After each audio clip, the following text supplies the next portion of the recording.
अगला वीडियो में आपसे क्या बात किए थे, निकट दृष्टि दोष का। तो अब आज करेंगे दूर दृष्टि दोष का बात।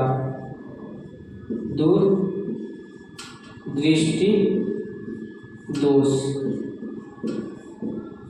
यानी इसको क्या कहा जाता है इंग्लिश में, हाइपरमेट्रोपिया।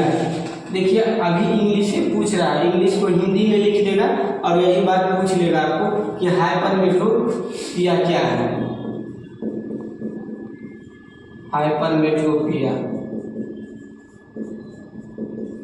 हाइपरमेट्रोपिया किसको कहा जाता है, दूरदृष्टि दोष को कहा जाता है। ठीक, अब देखिए दूरदृष्टि दोष में क्या होता है, इसका डिफिनेशन आपसे पूछ लेगा।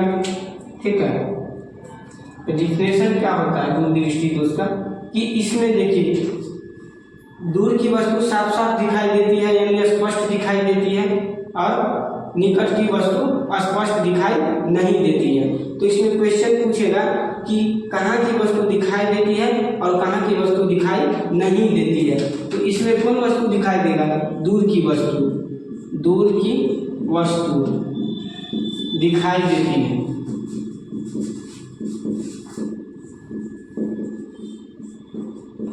और निकट की वस्तु दिखाई नहीं देती है।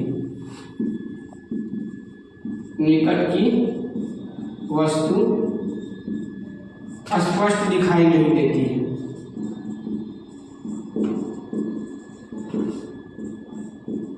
नहीं देती है।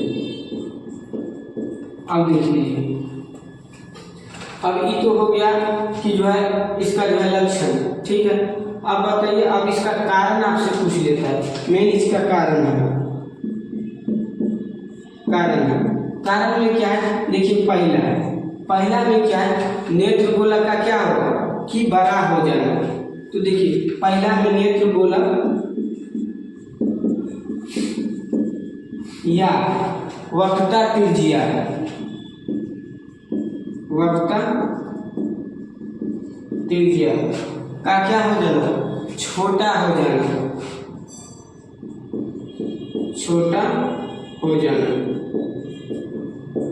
ठीक है, छोटा हो जाए। नेत्र गोलक देखिए, मान लीजिए कि सामान्य आंख जो है, सामान्य आंख का नेत्र गोलक इतना बड़ा था।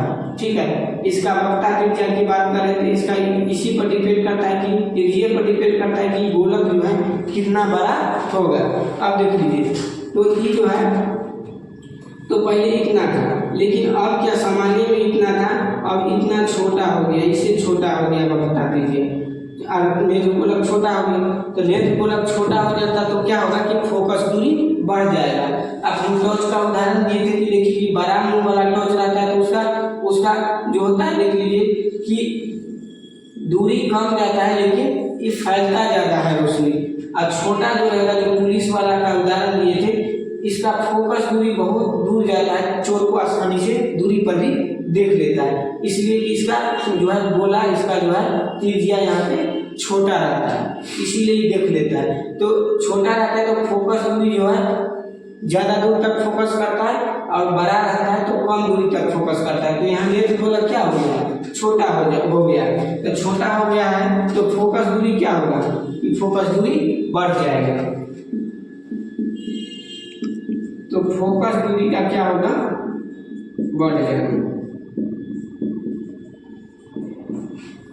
तीसरा, अब देखिए तीसरा में क्या होगा कि फोकस दूरी यदि बढ़ेगा तो लेंस की क्षमता पूछता है कि लेंस की क्षमता पर क्या प्रभाव पड़ता है। तो लेंस की क्षमता P बराबर हम आपको क्या बताए थे कि 1/f। तो P बराबर 1/f होता है। तो अब बताइए यहाँ क्या फोकस दूरी बढ़ जा रहा है, तो फोकस दूरी बढ़ेगा तो लेंस की क्षमता क्या हो जाएगा, घट जाएगा। चूंकि इन्वर्सली प्रोपोर्शनल है तो इन्वर्सली है, तो f बढ़ेगा तो p क्या हो जाएगा, घट जाएगा। तो यहाँ लिखिए लेंस की क्षमता का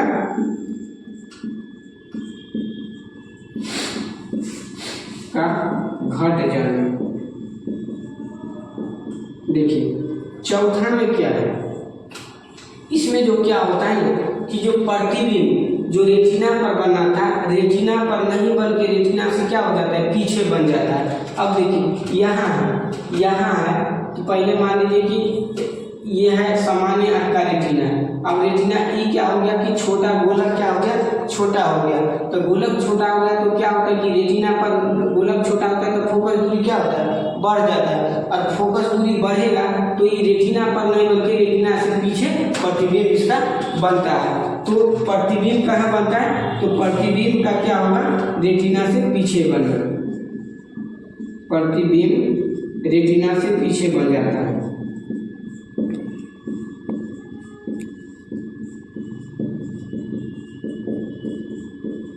रेटिना से पीछे बन जाता है। अब देखिए निवारण इसका पूछेगा या उपचार।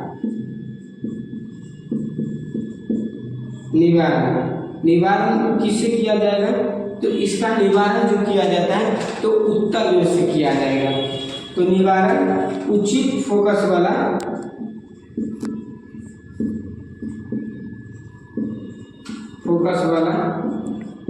उत्तल लेंस,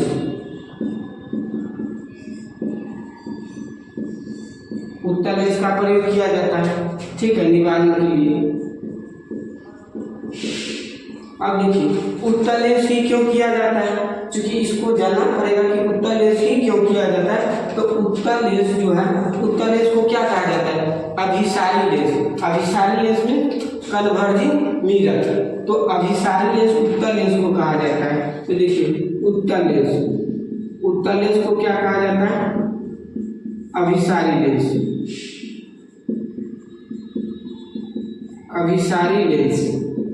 अब उत्तल लेंस को अभिसारी लेंस कहा जाता है। तो देख लीजिए उत्तल लेंस का काम क्या है कि अनंत से आने वाली किरणों को एक बिंदु पर क्या करता है, केंद्रित करता है। हम क्या बताए थे अवतल लेंस में कि जो है एक बिंदु से जो है किरण को क्या करता था, वो फैलाता था, लेकिन ये अनंत से आने वाले किरणों को क्या करता है, एक बिंदु पर केंद्रित करता है। तो देख लीजिए ये ऐसे होगा, ये अनंत से किरण आ रहा है, इस टाइप से अनंत से किरण आ रहा है।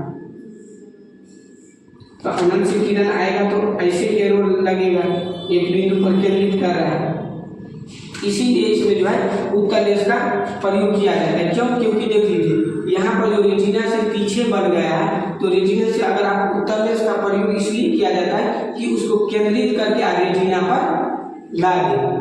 जो फोकस दूरी बढ़ गया है जिसके कारण रेटिना के पीछे बन गया है, तो उसको क्या करेगा, केंद्रित करके और रेटिना पर ला देता है। इसीलिए रेटिना पर प्रतिबिंब बनता है। तो इसका निवारण के लिए कौन लेंस का प्रयोग किया जाएगा, उत्तल लेंस का प्रयोग किया जाएगा। तो यही आपका क्या है कि दूरदृष्टि दोष है। तो इससे पहला वीडियो में हम आपको बताए थे निकट दृष्टि दोष, जिसको मायोपिया कहा गया था, और इस वीडियो में आपका है दूरदृष्टि दोष। अब अगला वीडियो आएगा आपका जरा दृष्टि दोष का, स्टेगमेटिव का। तो आज के लिए बस इतना ही, बहुत बहुत धन्यवाद।